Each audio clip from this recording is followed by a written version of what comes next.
This is Module 1, Querying Database Tables into Excel 2016. Let me begin by saying congratulations! You successfully completed the introduction to this course. Once again, here I am, Thor Kolner, the creator of this course, along with my contact information, thorosu2018@gmail.com. Behind the scenes is my engineer, Bill, who we learned in the previous introduction has the sense of humor of a brick.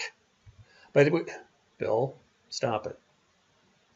In this particular module, we're going to define ETL.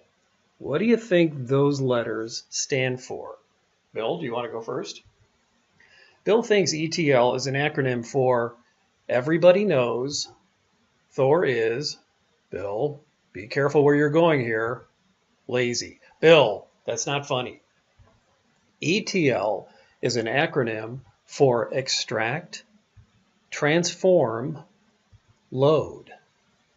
The way that pertains to querying database tables into Excel 2016 is we're going to extract rows and columns from the database, transform it into useful information, then load it into an Excel workbook.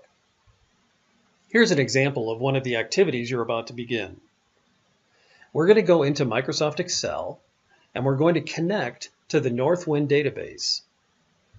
Once we're connected, you'll choose one of the data tables like Order Details and then load it into the Excel worksheet. It's that easy. It's so easy, we're going to have you do a whole bunch of them. Later on, we'll get a little more fancy and we'll use the Power Query Editor to transform the raw data so that it's only the information we need in a format we like. For example, we'll take the employees table and scale it back to just the columns we need for our reports, getting rid of things like the employee's title and their birth date. The end result will look something like this. We'll have the employee's name, their hire date, city, country, and their photo. And we'll return that to Excel and load it into a worksheet as well. So are you ready to extract, transform, and load? Remember, if you have any questions or problems, you can email me at Bill, we've talked about drawing mustaches on my picture. Now get rid of it. Thank you. Here again is my email address. Good luck, and I'll talk to you again at the beginning of Module 2.